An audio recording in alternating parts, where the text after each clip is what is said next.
মামুনি, ডাব কত করে বিক্রি করছো?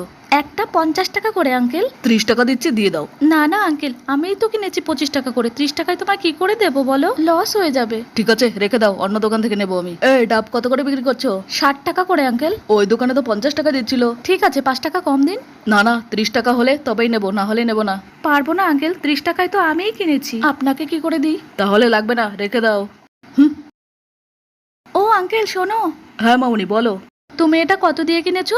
35 টাকা দিয়ে কিনেছি। এটাই তো কিছুই নেই, তুমি তোমার টাকাটা নষ্ট করলে না। তুমি কি বলছো? আমি একটা বড় দোকান থেকে কিনেছি, ব্র্যান্ডেড মাল, ব্র্যান্ডেড। এটার মধ্যে জল ছাড়া কিছুই নেই, তবুও তুমি এটার জন্য টাকা খরচা করলে, আর আমি এই রোদের মধ্যে শক্ত পরিশ্রম করে এই নারকেলগুলো পেরেছি। তুমি আর 5 টাকা খরচা করলেই তো একটা নারকেল পেয়ে যেতে, যেটা তোমার হেলথের জন্যও ভালো হতো আর আমার সংসারটাও চলতো, না হলে কি করে চলবে? তুমি ঠিক বলেছো মা। এই নাও, তোমায় আমি 40 টাকা দিচ্ছি, একটা ডাব দিয়ে দাও আমায়। তুমি কখনো ডাব খেয়েছো? খেলে ইয়েস লেখো, না খেলে নো লেখো।